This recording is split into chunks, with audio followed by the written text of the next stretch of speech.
In Pakistan in particular, I would say there was a lot of struggle. I would say in academia there was only one path back then.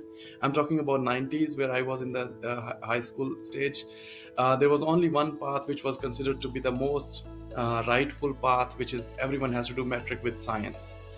However, I learned fairly soon that I was not really into sciences, but there was this kind of peer pressure as well as the societal pressure that if your child is not studying sciences, oh, he's gonna be struggling in life and he'll be considered even very worse in education. So studying arts was not really an option in that case. But I wish if there was a bit more guidance, I perhaps could have reached this milestone of PhD much earlier in my life rather than at the age of 36, for example. Secondly, I was when I was doing my executive MBA, when the first MBA that I did in Pakistan, when I was doing my second MBA and the PhD, I was married, so it was a bit of struggle to manage both the family life, the academic studies, as well as, of course, to provide for their needs. I had to work part time, so it was kind of three lives I was living: as a professional working, then I was doing studies and managing the families. Yeah, so I would say living in and growing up in Pakistan, as I said before, I'm not from a rich family. I'm from a very humble background. So many a times I would say people look down at you, even from your own community, even from when I say community, I mean Christian people. They look down at you just because of your financial position in the community, and they don't value you as a person. They value the price tag attached to you in that, say, or the net value attached to you, which I found to be very discouraging at that stage, I would say.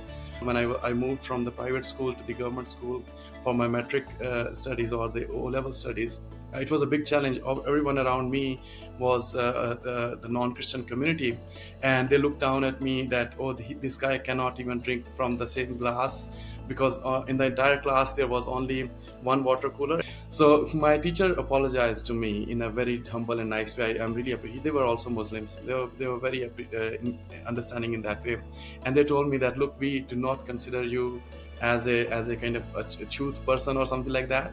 They said, well, we understand that's not right behavior. However, because these students are thinking like that way, therefore we will appreciate if you bring your own water bottle. So I used to carry my own water bottle to school just because of that. So there are those kind of factors play a lot of a massive role in the shaping your mindset, shaping your thinking pattern, and help making you understand what your value is as a human being.